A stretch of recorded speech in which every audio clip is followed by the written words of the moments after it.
'ya'yansa. Inda za a amince zai ɗauki dukkan 'ya'yansa a duniya da ya haifa ya ce Allah karɓe su ni a cire ni a wutan su je su shiga. Wa sahibatihi wa akhi zai ba da matarsa ko duk matansa wa akhi da 'yan uwansa da suke uwa ɗaya uba ɗaya ko uba ɗaya ko uwa ɗaya duk a kwashe su. Wa fasilatihi allati tu'wi in akwai wani wanda ke taimakonsa a duniya mai bashi shelter wanda yake ubangida ko wani abu ko ma wane ne zai iya ba da shi. Wa man fil ardi jami'an thumma yunji inda zai ba da duk mutanen duniya dan a yanta shi zai yi. Aya ta 15 Allah ya ce kalla innaha laza wallahi duk ba zai iya yiwa ba. In an je lahira ba fa yadda za a wai a lahira a gyara, a duniya ake gyara, amma wallahi a lahira ba wanda zai je ya gyara, kuma babu wani abu ɗaya da mutum zai bayar a lahira a saurare shi.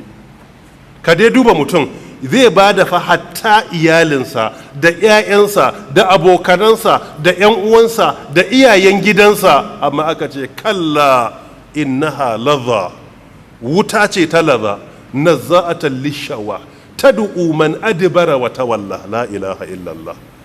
Wuta ce da ke fisgan nama tun daga kansa har fiskarsa.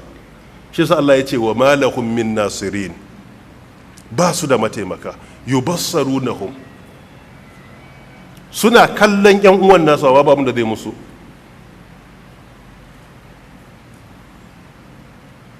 Jama'a wuta bala'i ne, kuma Allah ta'ala ba abokin wasanmu ba ne.